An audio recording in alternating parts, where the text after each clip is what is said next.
Nothing in this podcast or on our website should be construed as medical advice. Consult your healthcare provider for your individual nutritional and medical needs. The information presented is based on our research and is strictly that of the author and not necessarily those of any professional group or other individual. Hi, I'm Sue Becker from Bread Beckers. Welcome to Sue's Healthy Minutes. I'm so excited you've joined me today, and I hope this episode encourages you and allows you to find the answers you have been praying for the health of you and your family. Today, on Sue's Healthy Minutes, I want to go off the topic of bread and even healthy eating for a moment. It is St. Patrick's Day this week, and as someone who grew up in Savannah, Georgia, where St. Patrick's Day was a huge celebration and even a school holiday, I thought this week would be a great time to share a little history of the holiday, or at least about the man who we are supposedly celebrating. As I was praying about the topic for this week's podcast, I received an email from Voice of the Martyrs with this story. It is truly fascinating and inspiring. I will tie it to some thoughts about real bread at the end if you keep listening. But first, I will simply read the story as it came to me. The title is Patrick, Christ's Bold Witness. Shamrocks, leprechauns, and the color green often mark the celebration of St. Patrick's Day on March 17th. But there is much more to the story of the man named Patrick, a truly bold and faithful missionary. Born in Britain in the 14th century, Patrick lived a full life, but not without his share of suffering and adventure. Just before he turned 16, Patrick was kidnapped from his family by Irish pirates. He was taken to Ireland, where he was sold as a slave to a Druid tribal chieftain.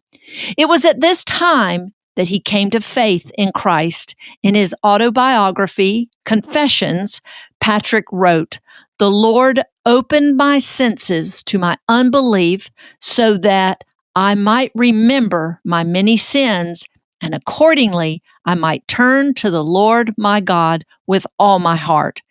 Patrick soon earned the nickname Holy Boy among his fellow slaves for his deep devotion to God. 6 years after he was kidnapped, Patrick escaped, traveling 200 miles to the coast and joining a departing ship.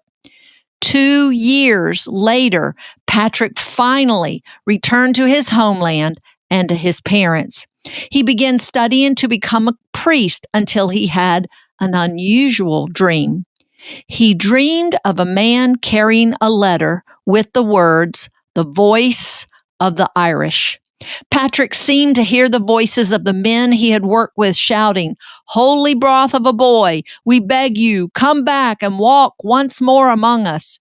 After that, Patrick decided that he would go back to Ireland. Despite concerns from his parents and church leaders, Patrick returned to Ireland to share the gospel. He later wrote, "So at last I came here to the Irish Gentiles to preach the gospel, and should I prove worthy, I am ready and willing to give up my own life without hesitation for his name."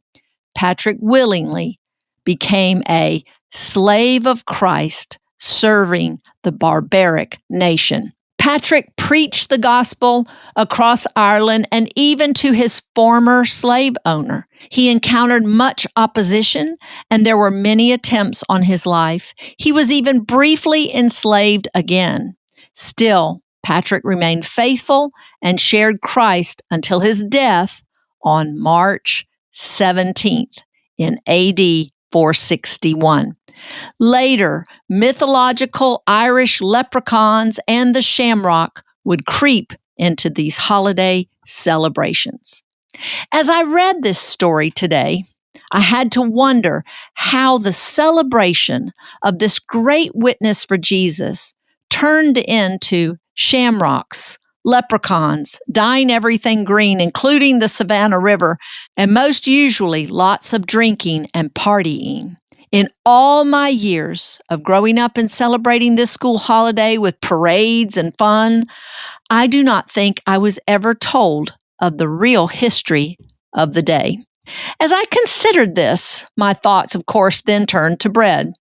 How did one of the most nutrient-dense foods that God has given us get so altered that what is now offered in the stores as bread is literally making most of us very sick?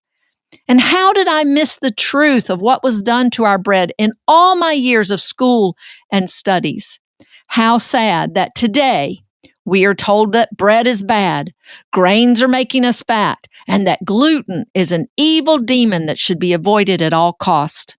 While this may be true for the commercially processed bread products offered in the store, the real truth is that whole grains and real bread made from freshly milled flour are both life-giving and nourishing, and truly one of the healthiest foods we should consume. Jesus compared himself to bread by saying, "I am the real bread of life. He who comes to me shall be satisfied." I hope today that as you listened, you might be encouraged to discover the truth about real bread, the staff of life. I encourage you, if you haven't already, to check out my Real Bread, the Staff of Life video on our YouTube channel. Or if you're a new listener to Sue's Healthy Minutes, perhaps go back to the first few episodes and learn of the amazing history of flour milling and this nutritious food we call real bread.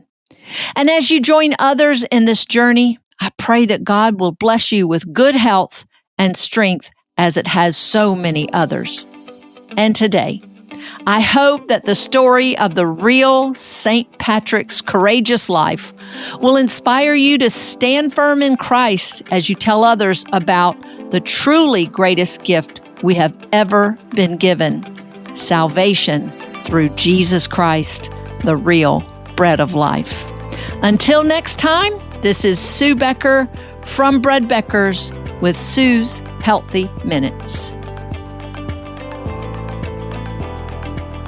Sue's Healthy Minutes podcast has been a presentation by the Bread Beckers Incorporated located in Woodstock, Georgia. For more information, store hours, and learning opportunities, visit breadbeckers.com and follow us on Facebook and Instagram.